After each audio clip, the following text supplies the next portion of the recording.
चील दीदी, आप चिंता मत करो। वो पंछी चाहे कितने भी होशियार क्यों ना हो, मैं उनको अपने जाल में फंसा ही लूंगा। अगर तुम मुझे किसी छोटे बच्चे का मांस लाकर खिलाओ तो तुम्हारी और मेरी दोस्ती पक्की हुई। फिर जब भी तुम मुझे बुलाओगे मैं तुम्हारी मदद करने जरूर आऊंगी। फिर चील से वादा करने के बाद कालू जंगल में चला जाता है। छोटी बुलबुल, चलो मेरे साथ, मैं तुम्हें दूसरे जंगल की सैर करवाता हूँ। नहीं कालू अंकल, मेरी मम्मा ने मना किया है, किसी के साथ मत जाना।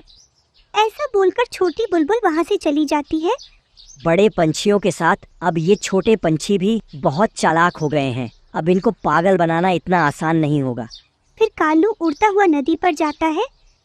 फिर कालू वहाँ बैठे हुए चिड़िया और कबूतर के बच्चे से बोलता है। छोटे बच्चों, क्या तुम लोगों को अच्छे से उड़ना आता है? कालू अंकल, मैंने बहुत तेज उड़ना सीख लिया है। हाँ अंकल, मैंने भी अच्छे से उड़ना सीख लिया है। अच्छा, अगर ऐसा है तो कौन मेरे साथ रेस लगाएगा? देखते हैं तुम में से कौन मुझसे जीत पाता है। अंकल, मैं लगाऊंगी आपके साथ रेस। नहीं अंकल, मैं लगाऊंगा आपके साथ रेस। अरे तुम दोनों लड़ क्यों रहे हो? पहले चिड़िया की बेटी रेस लगाएगी, उसके बाद तुम लगा लेना। अंकल देखना, मैं ही जीतूंगी। इस तरह कालू उन दोनों को अपने जाल में फंसा लेता है। फिर वो दोनों रेस लगाने लगते हैं। गुड़िया बहुत तेज उड़ रही थी और वो कालू से आगे निकल जाती है। कालू गुड़िया को और आगे ले जाना चाहता था, इसलिए वो उसके पीछे उड़ रहा था। इस तरह कालू गुड़िया को ऐसी जगह ले जाता है जहाँ कोई नहीं था। अंकल जी, मैंने बोला था ना कि आप मुझसे नहीं जीत पाओगे। मैंने आपको हरा दिया। छोटी चिड़िया, तुम जीत तो गई, लेकिन अब घर वापस नहीं जा पाओगी। फिर कालू गुड़िया को पकड़ लेता है और उसे पहाड़ों की तरफ ले जाता है। अंकल जी, मुझे छोड़ दो। आप मुझे कहाँ लेकर जा रहे हो? जब बहुत देर तक गुड़िया और कालू दोनों में से कोई वापस नहीं आता तो कबूतर का बच्चा भागता हुआ चिड़िया के घर जाता है। आंटी, एक कौवा गुड़िया को रेस लगाने के बहाने अपने साथ ले गया और अभी तक लौट कर नहीं आया। ये सुनकर गुड़िया की मम्मा बहुत डर जाती है। वो कौवा मेरी बेटी को कहाँ ले गया? अगर मेरी बेटी को कुछ हुआ तो मैं उसे नहीं छोड़ूंगी। फिर मम्मा चिड़िया जल्दी से घर से निकलती है। वो सीधा कबूतर चाचा के पास जाती है और उसे सारी बात बता देती है। कबूतर भैया, हमारे पास समय बहुत कम है। अगर हम लोगों को देर हो गई तो वो कौवा मेरी बेटी को नुकसान पहुंचा देगा। हाँ चिड़िया बहन, हमें चलना चाहिए। हम पहाड़ों की तरफ चलकर देखते हैं। फिर चिड़िया और कबूतर पहाड़ों की तरफ चले जाते हैं। ये चील दीदी किधर चली गई? मैं यहीं बैठकर चील दीदी का इंतजार करता हूँ। चील दीदी इस बच्चे को खाकर बहुत खुश होगी और मुझसे दोस्ती भी पक्की हो जाएगी। अंकल, अगर मेरी मम्मा को पता चला कि तुमने मुझे पकड़ा है तो मेरी मम्मा तुम्हें बहुत मारेंगी। तुम्हारी मम्मा को कैसे पता चलेगा? मैं अभी तुम्हें रस्सी से बांध दूंगा और फिर चील दीदी तुम्हारा सूप बनाकर पिएगी। फिर जैसे ही कालू गुड़िया को रस्सी से बांधने जाता है, तभी गुड़िया जल्दी से उड़कर पास में पड़े एक पेड़ की खोकर में घुस जाती है। वो खोकर बहुत छोटी थी, जिसमें कालू बहुत कोशिश करने के बाद भी घुस नहीं पाता। छोटी चिड़िया, जल्दी से बाहर आ जाओ, नहीं तो तुम यहीं मरोगी। मैं इस खोकर को बाहर से बंद कर दूंगा। तुम धोखेबाज हो, तुम बहुत बुरे हो। तभी कबूतर और चिड़िया दूर से ही कालू को उस गिरे हुए पेड़ के पास देख लेते हैं और वो दोनों वहाँ पहुँच जाते हैं। कालू के बच्चे, मेरी गुड़िया कहाँ है? चिड़िया, मुझे क्या मालूम कि तुम्हारी बेटी कहाँ है। गुड़िया अपनी मम्मा की आवाज़ सुन लेती है। मम्मा, मैं यहाँ हूँ इस पेड़ की खोकर में। मैं कालू अंकल से बचने के लिए इस खोकर में घुस गई थी। अपनी गुड़िया की आवाज़ सुनकर चिड़िया को थोड़ा सुकून मिलता है कि उसकी बेटी अभी जिंदा है। फिर कबूतर और चिड़िया कालू को मारना शुरू करते हैं। गुड़िया बेटी, अब आप बाहर आ जाओ। अब ये कालू आपका कुछ नहीं बिगाड़ सकता। फिर गुड़िया अपनी मम्मा की बात मानकर उस खोकर से बाहर आ जाती है। चिड़िया बहन, मुझे माफ कर दो। अब मैं फिर से कभी ऐसा काम नहीं करूँगा। अगर तुम्हें छोटे बच्चों पर दया नहीं आती तो हम लोग तुम पर क्यों दया करें? फिर चिड़िया और कबूतर कालू को उसी पेड़ की खोकर में डाल देते हैं और बाहर से उसका रास्ता बंद कर देते हैं। अब तुम इसी खोकर में घुट घुट कर मरोगे। तुम्हारे जैसे कौवे का यही अंजाम होना चाहिए। फिर चिड़िया अपनी गुड़िया को लेकर घर वापस चली जाती है। इस तरह कालू को उसके बुरे कामों की सजा मिलती है।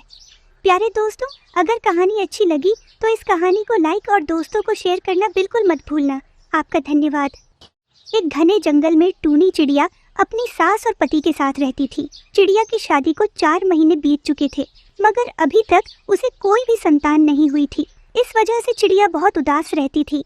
अपनी बहू की ऐसी हालत देखकर उसकी सास उससे कहती है, बहू, तुम अंडे के बारे में ज्यादा मत सोचा करो। अभी तो तुम्हारी पूरी उम्र पड़ी है, कभी न कभी हो ही जाएगा अंडा।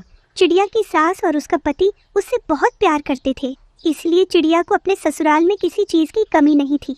उसे कमी थी तो बस एक बच्चे की। इस तरह 1 महीना और गुजर जाता है और एक दिन चिड़िया अपनी पति से बोलती है, सुनिए जी, भगवान ने हमारी विनती सुन ली। मैं माँ बनने वाली हूँ। अब हमारे घर में छोटे बच्चे की किलकारियाँ सुनाई देंगी। ऐसा सुनकर चिड़िया का पति तो खुशी से झूमने लगता है। मैं पिता बनने वाला हूँ। मेरी पिता बनने की इच्छा अब पूरी होने वाली है। आज मैं बहुत खुश हूँ। उन दोनों की बातें सुनकर चिड़िया की सास भी वहाँ आ जाती है। बहू, ऐसी हालत में अब तुम्हें बहुत सावधानी बरतनी होगी। अब तुम बस आराम करना, घर के सारे काम काज मैं कर लूंगी। वैसे भी कितने महीनों बाद संतान की खुशी हमें मिली है। सासू माँ, ये आप क्या कह रही हो? मैं माँ बनने वाली हूँ। कोई बीमार थोड़ी हूँ जो काम काज ना करूँ। बिना काम करे ऐसे तो मैं आलसी बन जाऊंगी। बहू, बस कुछ दिनों की बात है। जब तुम्हारा बच्चा आ जाए तब फिर से काम करने लगना। अभी तुम अपने कमरे में जाओ और आराम करो। मैं तुम्हारे लिए भोजन बनाकर लाती हूँ। इस तरह वो पूरा परिवार बहुत प्यार से रहता था। फिर चिड़िया की सास रसोई में जाकर खाना बनाने लगती है। एक दिन चिड़िया घर में बैठकर बोर हो रही थी। ऐसे तो मैं यहाँ बैठकर बोर हो जाऊंगी। जब तक सासू माँ भोजन बना रही है तब तक मैं थोड़ा बाहर घूम आती हूँ। फिर चिड़िया बिना अपनी सास को बताए घूमने चली जाती है। वो उड़ती हुई बहुत दूर निकल जाती है। माँ, टूनी कहाँ है? बेटा, वो अपने कमरे में आराम कर रही है और मैं उसके लिए खाना बना रही हूँ। नहीं माँ, वो अपने कमरे में नहीं है, इसीलिए तो मैं आपसे पूछ रहा हूँ। ऐसा सुनकर चिड़िया की सास बहुत चिंतित हो जाती है, क्योंकि उसको पता था चिड़िया का ऐसी हालत में बाहर रहना ठीक नहीं है। बेटा, जल्दी जाओ और उसे ढूंढो। वो ऐसी हालत में कहाँ चली गई है? चिड़िया झरने के पास जाकर बैठी हुई थी। बहुत दिनों के बाद बाहर का मौसम देखकर वो बहुत खुश थी।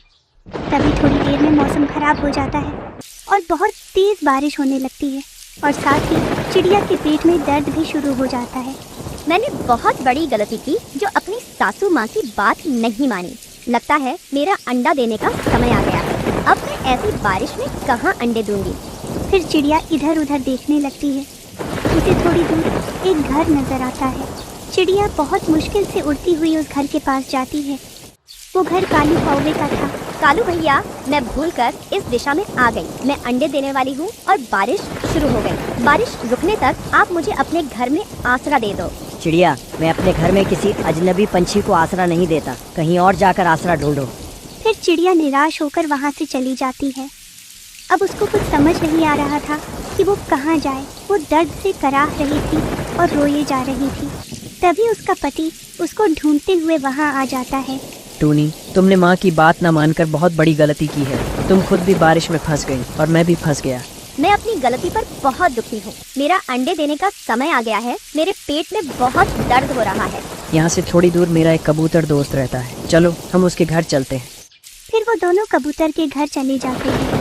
कबूतर की पत्नी चिड़िया को एक अलग कमरे में ले जाती है।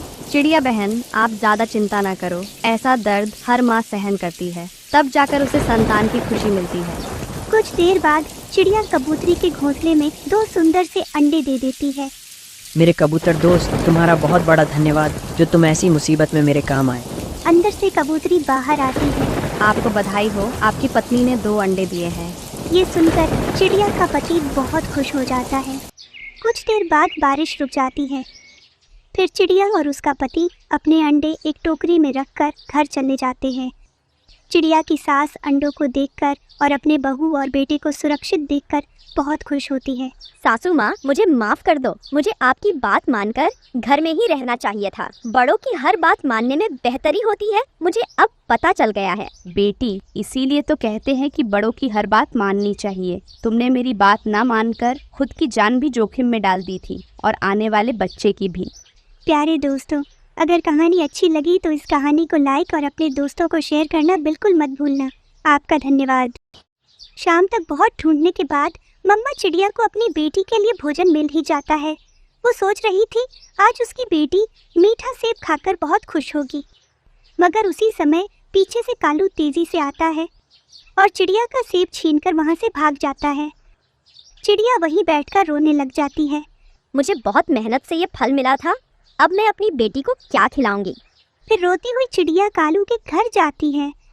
गौरी, ये लो और जल्दी से ये फल छुपा दो। मैं ये फल चिड़िया से छीन कर लाया हूँ। फिर गौरी उस फल को घोंसले के नीचे छुपा देती है। तभी दरवाजे पर चिड़िया भी आ जाती है। गौरी बहन बाहर आओ, तुम्हारा पति मेरा भोजन छीन कर लाया है, मुझे मेरा भोजन वापस करो। तभी गौरी घर से बाहर आ जाती है। चिड़िया थोड़ी शर्म करो, मेरा पति तो सुबह से घर में सोया हुआ है। इतना बड़ा झूठ, मैंने खुद अपनी आंखों से देखा है। तुम्हारा पति कालू ही मेरा फल छीन कर भागा है। चिड़िया अगर तुम्हें भरोसा नहीं है तो घर के अंदर आकर देख लो। तुम दोनों ने मेरे साथ अच्छा नहीं किया, भगवान तुम्हें इसकी सजा जरूर देंगे। फिर चिड़िया रोती हुई वहाँ से चली जाती है। कालू जी, मैंने उस छोटी सी चिड़िया को झूठ बोलकर भगा दिया, बेचारी चिड़िया। तो फिर जल्दी से फल बाहर निकालो, अब तो मजे से पार्टी करेंगे। चिड़िया रोते हुए अपने घर की तरफ जा रही थी। तभी उसे किसी की आवाज सुनाई देती है। छोटी चिड़िया इधर आओ, मेरी मदद करो छोटी चिड़िया। फिर चिड़िया उस पेड़ के पास चली जाती है। चिड़िया, मेरे पत्ते बहुत गंदे हो गए हैं। उन गंदे कौवों ने पोटी कर करके मेरे सारे पत्ते गंदे कर दिए। अगर तुम मेरे पत्ते साफ करोगी तो मैं तुम्हें एक जादुई पतीली दूंगा, जिससे तुम कुछ भी बनाकर खा सकती हो। ये सुनकर चिड़िया बहुत खुश हो जाती है। फिर चिड़िया नदी से पानी लाकर पेड़ के सारे पत्ते साफ कर देती है। धन्यवाद चिड़िया, अब मुझे खुलकर सांस आई है। ये जादुई पतीली अपने घर ले जाओ। इस जादुई पतीली से जो भी भोजन मांगोगी ये उसी भोजन से भर जाएगी। मेरी मदद करने के लिए आपका धन्यवाद पेड़ अंकल। फिर चिड़िया वो पतीली लेकर अपने घर चली जाती है। मम्मा क्या हुआ, आज भी भोजन नहीं मिला क्या? मिला था बेटी, मगर वो दुष्ट कालू छीन कर ले गया। मगर आप चिंता ना करो, ऊपर वाले ने हमें ये जादुई पतीली दी है। अब देखना इस जादुई पतीली का कमाल। फिर चिड़िया जादुई पतीली से बोलती है, मेरी जादुई पतीली मुझे और मेरी बेटी को स्वादिष्ट खीर बना कर दो। फिर देखते ही देखते खाली पतीली खीर से भर जाती है। फिर चिड़िया और उसकी बेटी मजे से खीर खाते हैं और फिर चैन से सो जाते हैं। दूसरे दिन चिड़िया तोते के पास जाती है। तोते भैया, आज आपकी दावत है, शाम को मेरे घर आ जाना। चिड़िया बहन, आपने दावत में क्या बनाया है? तोते भैया, सभी को अपना मनपसंद भोजन खाने को मिलेगा। फिर चिड़िया कबूतर के पास जाती है। कबूतर भैया, आज शाम को आपकी मेरे घर दावत है। ऐसे चिड़िया बुलबुल को भी बता देती है। तोते, आज भोजन लेने नहीं जाओगे क्या? चलो साथ में भोजन लेने चलते हैं। नहीं गौरी, मैं नहीं जाऊंगा। आज शाम को मेरी चिड़िया के घर दावत है। मैं तो चिड़िया के घर जाकर स्वादिष्ट खीर खाऊंगा। तोता ऐसे बताकर वहाँ से चला जाता है। ये चिड़िया किस खुशी में सबकी दावत कर रही है। फिर गौरी कबूतर के पास जाती है। कबूतर भैया, चलो साथ में दाना लेने चलते हैं। गौरी, तुम जाओ दाना लेने, मेरी तो आज चिड़िया के घर दावत है। मैं तो आज मजे से खिचड़ी खाऊंगा। ये सब सुनकर गौरी तो जल जाती है। वो भागती हुई अपने घर जाती है। कालू जी, उस छोटी चिड़िया ने सबकी दावत की है, बस हम लोगों की नहीं की। तो क्या हुआ गौरी, हम लोग बिन बुलाए मेहमान बनकर चले जाएंगे। फिर शाम हो जाती है। कबूतर भी चिड़िया के घर पहुंच जाता है। कुछ देर बाद तोता भी आ जाता है। कबूतर भैया, जल्दी बताओ क्या खाओगे, और बुलबुल बहन आप भी बताओ क्या खाओगी। चिड़िया बहन, मैं तो खिचड़ी खाऊंगा। फिर चिड़िया अपनी पतीली से बोलती है, मेरी जादुई पतीली कबूतर भैया के लिए खिचड़ी दो। देखते ही देखते पतीली खिचड़ी से भर जाती है। कालू और गौरी अपने घर से निकलते हैं, मगर वो नहीं जानते थे कि चिड़िया ने अंदर से दरवाजे की कुंडी लगा रखी है। कालू जी, दरवाजा तो अंदर से बंद है। चिड़िया बहन, दरवाजा खोलो, हम लोगों को भी दावत में शामिल कर लो। दुष्ट कालू, भाग जाओ यहाँ से। तुम मेरा फल छीन कर भागे थे ना, अब तुम्हें कुछ नहीं मिलेगा। फिर गौरी और कालू बाहर बैठकर सभी को मजे से दावत खाते हुए देखकर रोए जा रहे थे और सोच रहे थे अगर उस दिन चिड़िया का फल न छीनते तो आज वो भी मजे से दावत खा रहे होते। प्यारे दोस्तों, अगर कहानी अच्छी लगी तो इस कहानी को लाइक और दोस्तों को शेयर करना बिल्कुल मत भूलना।